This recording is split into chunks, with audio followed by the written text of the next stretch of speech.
is my first vlog for my YouTube channel, Just Simply Brandon. I am just hiking on Einhorst Trail right now, just having a good time, just being out in nature. Hopefully I can observe some wildlife here, even though this is kind of a paved trail. There is still wildlife out here. Let's see.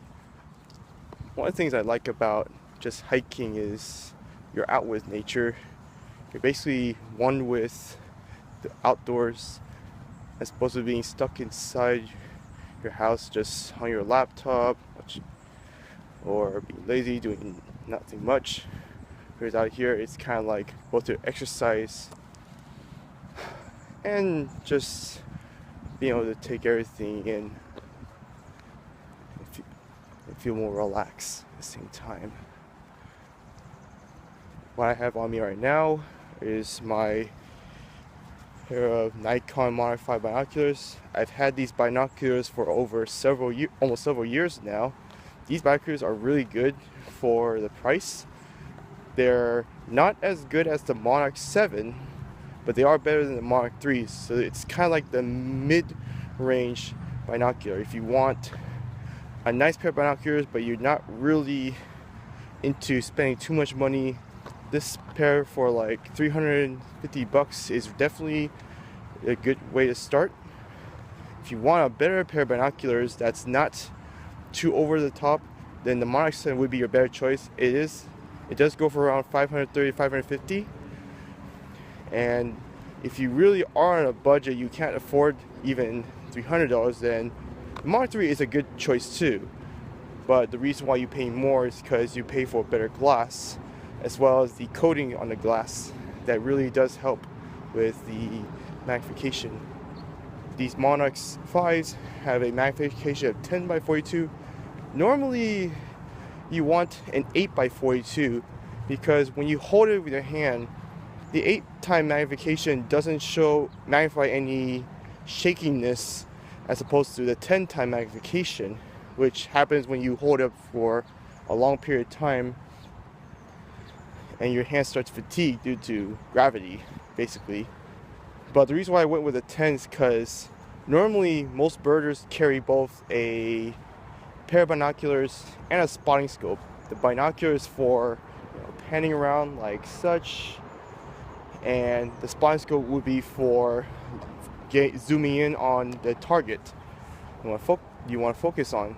I don't have a spotting scope at the moment. They are hard to, I don't really have the money for that yet, so that's why I ended up with the 10x42, because to me, if I can't see myself getting a spotting scope anytime soon, I want to have just a little bit of extra zoom just so I can better identify the species I'm trying to take a close look at. But ideally you want an 8x42 if you want to really get into birding. And as you can also see, these binoculars have been well used. You can see all the dirt. These plastic flaps have actually been so used that they just come off relatively easily. So it is well used, but it does serve me very well still.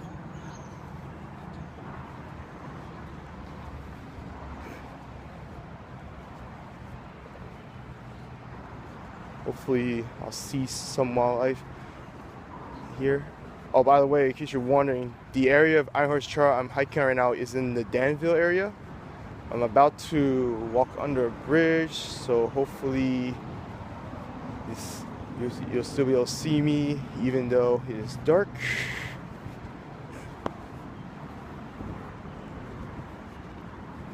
I used to be a naturalist back at East Merced. East Merced has a nature preserve called the Merced Vernal Pools and Grassland Reserve. I was one of the retired managers naturalists who help lead guided hikes out in the reserve, assist researchers out there to help collect samples, as well as observe wildlife out there myself.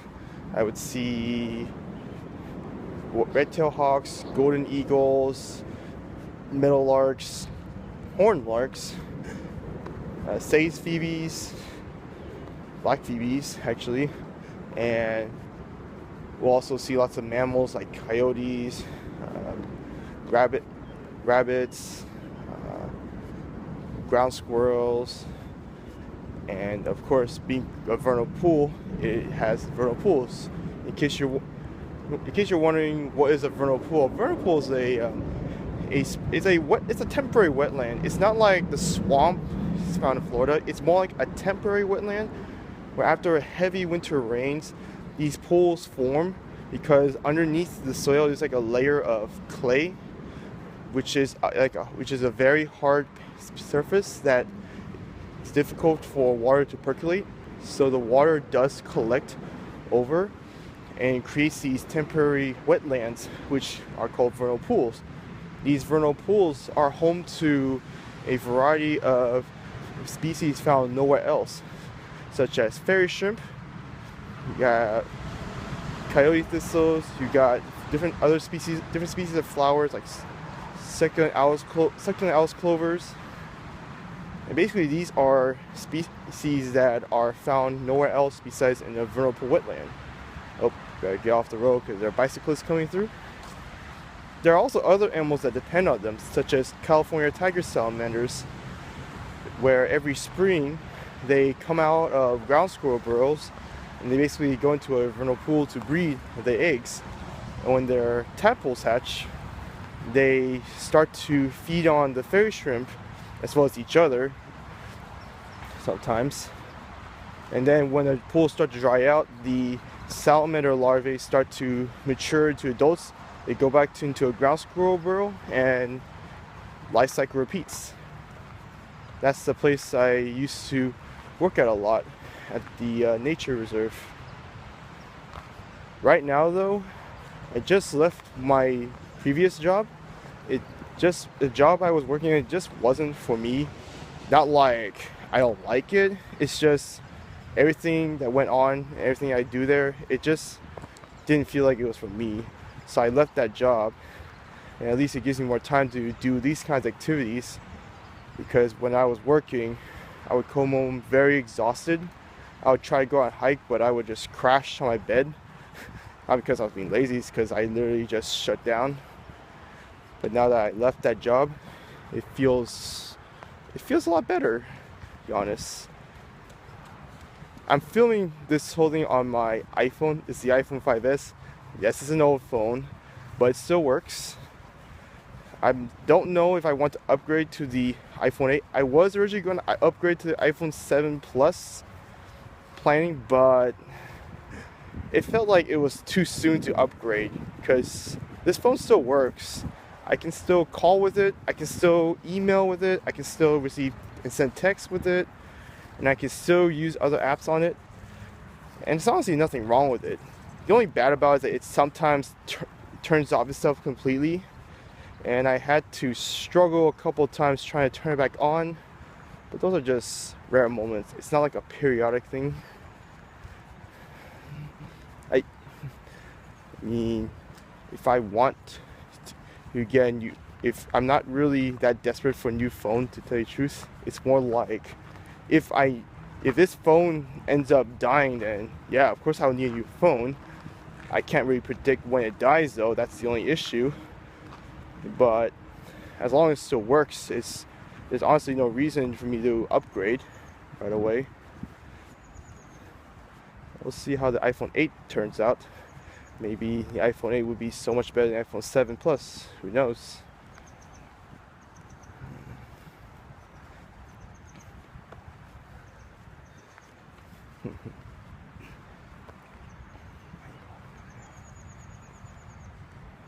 I am still job hunting though. My goal is to work for at a place where basically I'm out in the wilderness with wildlife all the time. You know, doing either wildlife observation or helping with research that involves observing wildlife as well. The East Bay Regional Park District is actually a really nice place to work at. I did try to apply there once as a wildlife intern. The issue I came across was that they require a current standing student, and I technically am not a student at the moment. I'm kind of on break. per se. So I need to go back to school in order to be qualified as one of the interns. Of course, there are other things I did wrong in the interview too, but that's the main issue, is I need to be a current student. So hopefully I'll be able to go back to school soon so I can take on an internship, and it'll give me a better chance of getting a job with East Bay Regional Park District. But I also like outdoor gears too. Since I like hiking a lot, I always want to look up for gear that are going to help me with hiking, such as hiking footwear. The shoes I'm wearing now, these are Oboz low dry hiking shoes. I got these from REI when I basically used the dividends I made from shopping at REI to purchase these hiking shoes. These are really comfortable shoes. Before I was wearing hiking boots, these bear claws that my dad probably got me from Big Five. They work, they're okay, they do the job well, but I've been wearing them for several years, basically as long as I've had these binoculars, and the hiking boots start to wear down so much that the side support doesn't work anymore. I'll probably do another video where I compare my current hiking shoes with my old hiking boots, so you can get a better idea why I don't longer wear those hiking boots. But these hiking shoes are really good. They are comfortable. Every time I walk with these, they're very comfortable. I can basically walk on even surface just as well as a rough terrain. Oh, getting off the road again for these bicyclists. Technically, us pedestrians have the right of way, but I don't know. I'm not into that. I'll make way for bicyclists. And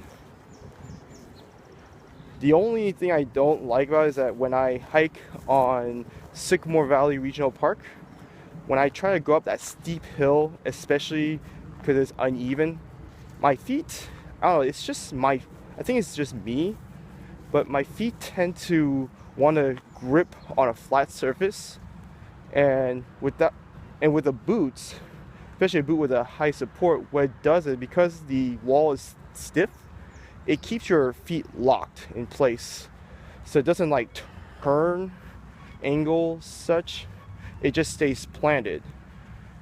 So that way, and this is a good thing to mention, because back at the nature reserve, back in Merced, I was trying to traverse a dry creek called Black Rascal Creek, and what happened was we had to walk on all these giant boulders because we were trying to find a place to set up a camera trap to observe burrowing owls. Without the high support of the boots, what happened was I slipped, but thanks to the high support of the hiking boots, it kept my feet planted, so I ended up stopping my fall. Let's go down here. And basically, it saved me from getting injured, because that could have been a serious injury if I had not had those hiking boots on. And now, without the hiking boots, my feet honestly feel like they're kind of wobbly, but then, they're just hiking shoes. I think hiking shoes are very ideal for moderate, even trails or light, rugged terrain. If you're going to be hiking at, say, let's just throw out a random park like Mission Peak, that's a very serious trail. You either need to be fit as a trail runner, or you need to have a bit more serious gear. Like that place, I would definitely wear hiking boots. This is here in Irish Trail. It's kind of even for the most part, so I think these Oboz hiking shoes are ideal. Oh, and by the way, just a quick advice: when you're hiking, not like, I'm not trying to say that I'm a Mr. Know-it-all, but I always advise, my advice is when you hike on a trail, it's always best to stay on a trail for various reasons. One main reason is because when you're hiking out in the wilderness, you are basically sharing with nature, but trails are meant to keep humans separated from nature.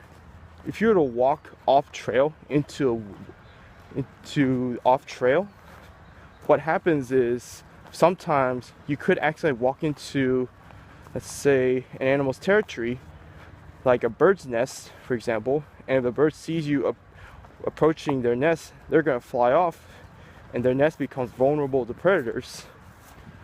That's some cases. So usually it's best to stay on a trail so that you can keep your space and the animals can keep their space. But here in this case, it's actually okay because this trail is kind of a mixed suburban and nature trail. There are some birds here, but it's not like there's a nesting colony here. So I would say it's okay to go off trail as long as you're careful. Also, if you look over, oops, my phone's pretty close to me. Also, if you look over here, this is a pretty deep channel. You might want to watch your step when you walk off the trail like this. So I would stay on the dirt path if you really want to be on the safe side. But I trust these hiking shoes a lot. They do have a good grip. Yeah, I'm purposely pushing myself down and I'm not really slipping at all. So it's definitely nice that I got myself a new pair of hiking shoes. But yeah, ideally you want to stay on the trail just so you can respect the wildlife. Make sure you keep your distance from them. Another reason is because some of the plants in some parks where you're hiking at are not only indigenous but also pretty are actually kind of protected. If you were to go off trail, you might accidentally stomp on these plants and you could actually get in trouble. Yes, it is true. You can get in trouble for harming native plants depending on the area and depending on the plants that are in the area.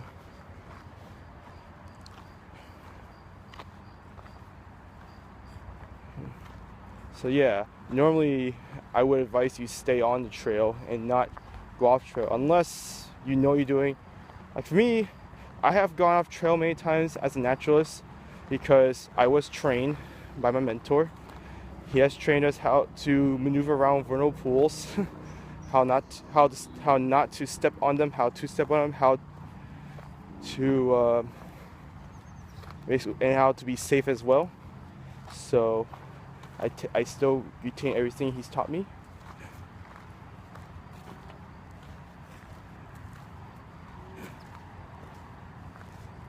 Oh, it's not that many birds today, especially for a early morning. Usually there are a lot of birds in the morning, but I guess, well, I mean, it's understandable why there's not many because it's kind of a half suburban, half trail. But you do definitely hear a lot of crickets. This is nice.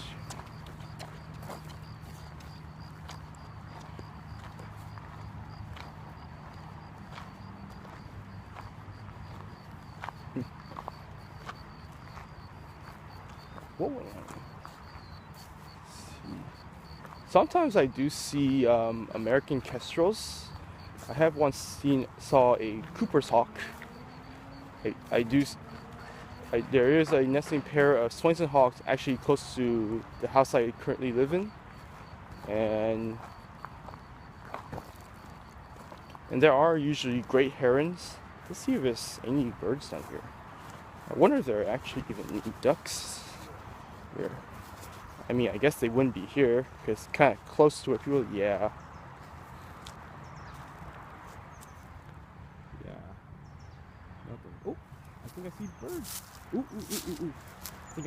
I think I see mallard ducks. Let's see if I can get a